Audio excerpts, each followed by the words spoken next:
A paz do Senhor, meus amados irmãos, aqui é o pastor Márcio, mais uma vez, trazendo até você a leitura bíblica diária, conforme diz o livro de 2 Reis, hoje, capítulo 12, onde nós vamos ver que Joás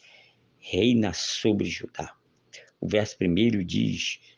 no 7º ano de Jeú, começou a reinar Joás, e reinou 40 anos em Jerusalém, e o nome de sua mãe foi Zíbia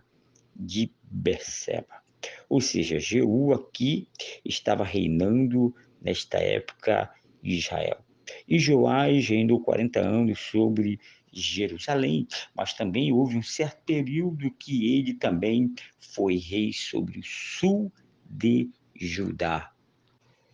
O verso 2 diz que Joás ele fez o reinado reto aos olhos do Senhor no tempo em que Joiada estava lhe dirigindo, ou seja, ele estava dando apoio, porque Joás ainda era um jovem e Joiada era aquele que estava ali para lhe orientar, para fazer aquilo que era correto diante do Senhor. Verso 3 diz que, com tudo isto, os lugares altos não haviam sido tirados, porque o povo ainda sacrificava e queimava incenso nos lugares altos. Este verso 3 nos dá entendimento que Joiada estava orientando a Joás para que ele viesse ali tirar os lugares altos como um centro de culto ao Senhor. Ele não conseguiu ter êxito porque as pessoas ainda subiam nos montes para sacrificar, para consagrar. Mas Joiada queria acabar com este tipo de eventualidade de cultos, porque no seu entendimento deveria haver somente um centro específico para cultuar ao Senhor em Israel. Na verdade, Joiada queria fazer com que Joás e o povo entendesse que só haveria um lugar para cada cristão adorar o Senhor, que era observando a cruz do Calvário. Isto é, o cordeiro que seria imolado, aquele que existiu desde a fundação do mundo.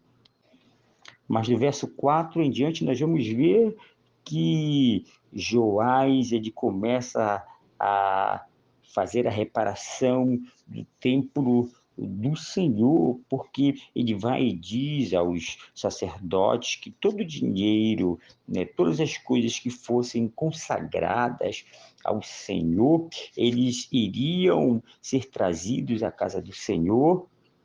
seria ali investido neste tempo, seria ali para fazer com que esta obra começasse a ser aí reparada. O verso 5 diz: recebam os sacerdotes, cada um dos seus familiares, e repare eles mesmos as fendas da casa, onde quer que se achar tendas. Nós vamos ver aqui que Joás ele tem este certo instinto e esta capacidade de fazer com que a tarefa de renovar o templo fosse feita a cabo e dando a cada um desses sacerdotes a responsabilidade de ver onde se havia a necessidade de se ter reparo e assim concluir a obra conforme os trabalhadores daquela época.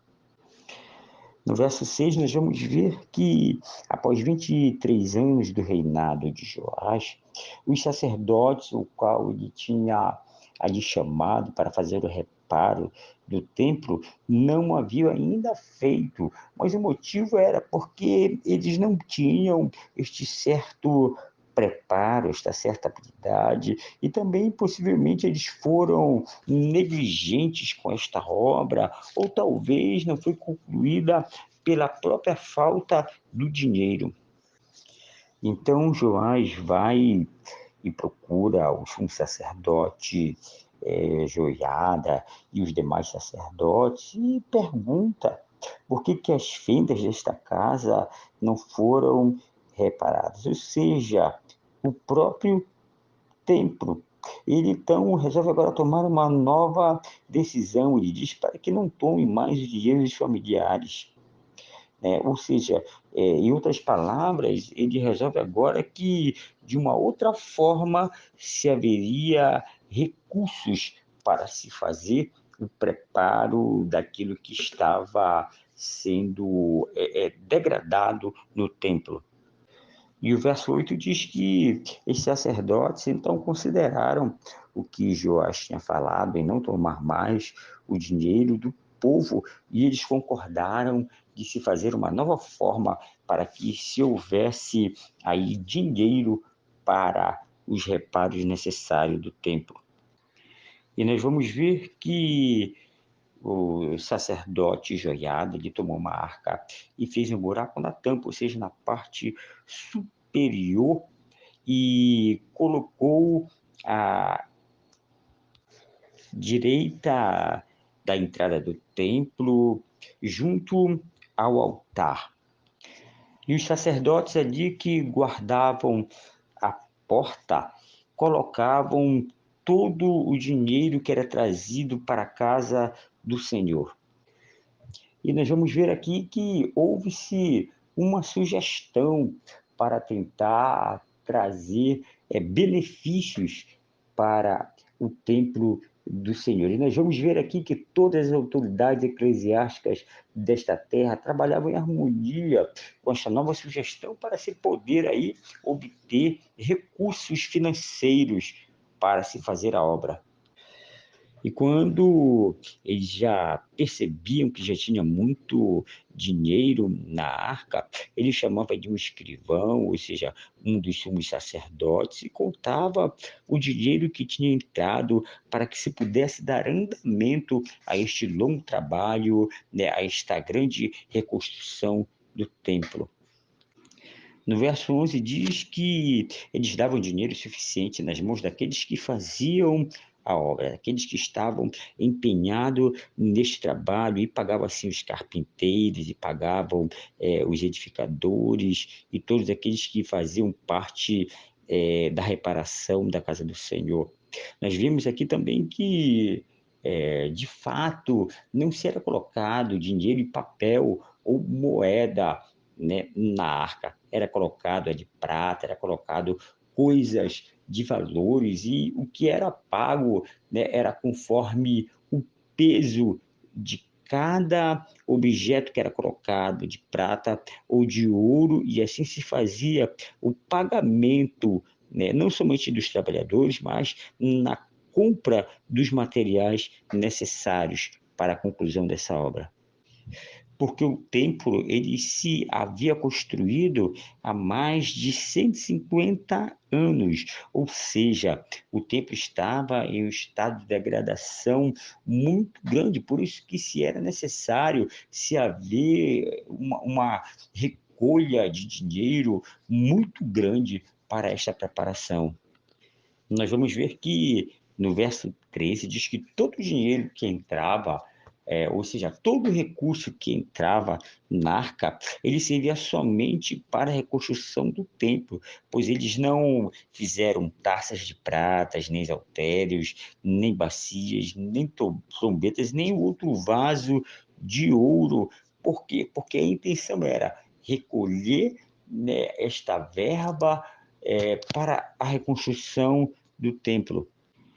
No verso 15, nós vamos ver que o dinheiro ele era colocado em cada mão segundo a cada obra, segundo a cada necessidade do templo, e colocava na mão daqueles que tratavam, né, com fidelidade a obra do Senhor e não mexiam no dinheiro, ou seja, eram pessoas que realmente tinham ali uma certa confiança, né, conforme diz a palavra do Senhor, para aqueles que eram os tesoureiros deste templo.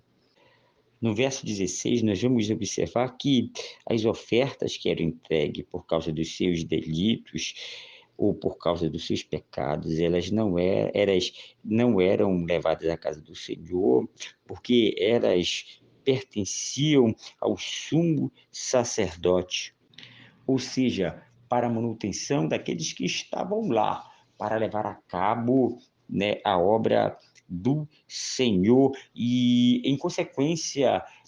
deste dinheiro vir proveniente do pecado, dele vir por causa de um delito, eles não queriam usá-lo na construção do templo, por se ter em mente um lugar santo. Mas nós vamos ver que, enquanto Joiada estava ali ajudando a Joás, ele foi bem-sucedido na presença do Senhor. Mas quando Joiada morreu, Joás ele começa a ficar desorientado e ele passa a não fazer mais aquilo que era bem quisto aos olhos do Senhor. A partir do verso 17, nós vamos ver que Joás paga resgate a Azael, que era rei da Síria, porque ele vai guerrear contra Gate e tomou ali a cidade de Gate, e depois ele vai e resolve subir contra Jerusalém. Só que no verso 18 nós vamos ver que Joás, que era o rei de Judá, ele toma todas as coisas que eram consagradas e pega todas as coisas também que eram consagradas do rei Jorão e Azaria, e aquilo que era dos seus pais, e pega tudo aquilo que também era dedicado ao templo do Senhor, ou seja, aquilo que era de mais valioso, e envia a Azael, o rei da Síria, para assim ele poder, né, fugir dos olhos e da mira de Azael. E nós vamos ver que logo depois disso houve a morte de Joás e Amazias passa a reinar em seu lugar. E nós vamos ver no verso 19 e 20 que Joás ele começa, né, a ser ali meio que traído, ou começa a haver uma conspiração dos seus servos para lhe ferir, ou seja, para lhe matarem, porque ele já não estava mais fazendo aquilo com que o momento de pecado estava levando cada vez mais para o profundo do abismo.